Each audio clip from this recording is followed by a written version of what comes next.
concernant le push, oh, c'est royal. Là, vraiment, ceux qui ont un push se frottent les mains. Vous faites la mise à jour, vous l'allumez, il vous explique tout sur l'écran. Alors, je vous mets un peu, je vous le dis, mais à mon avis, vous avez déjà vu si vous avez fait la mise à jour.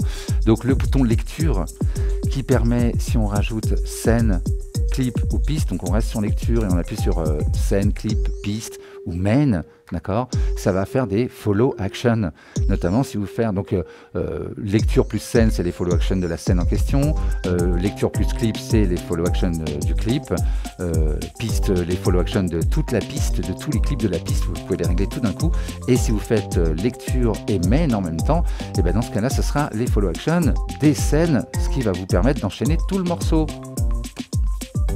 Merci beaucoup. On peut donc comme ça, même en stand-alone, hein, bien sûr, tout ça. La vue clip, on peut donc éditer les follow action de tous les clips, du clip en question, avec la vue clip. Et si on fait le bouton main dans la vue clip, on peut éditer les follow action. Non, on peut éditer les scènes, mais oui, c'est ça. On peut éditer les scènes, donc le tempo, le follow action, la signature rythmique, comme on fait dans live, hein, on donne un tempo à chaque scène et tout. Bravo. Et donc Shift Scène vous permet de colorer, de renommer, comme on fait Shift Clip pour renommer, pour colorer les clips, hein, vous savez ça, ou les pads aussi.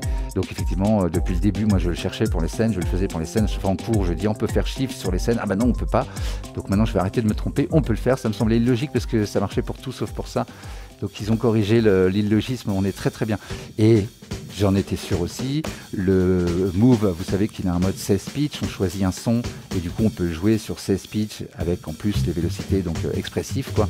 On peut jouer sur 16 pads et ça détune le son, jouer des lignes de basse avec un kick, etc. Enfin, jouer des coups de caisse claire rapides, plus aigus, etc. Bon, et ben maintenant le push fait ça.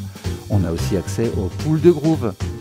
On peut aussi bouncer dans une nouvelle track, bien sûr, on fait Shift Clip. Et du coup, on va pouvoir bouncer notre clip dans une nouvelle piste, comme on l'a vu dans Live tout à l'heure. On a accès au tuning si on passe par les scales. Et on peut utiliser beaucoup plus profondément, enfin on peut utiliser les external audio effects sur le standalone, notamment en choisissant tout de suite l'entrée pour leur envoyer, etc. Voilà, comme on fait d'habitude avec un external audio effect.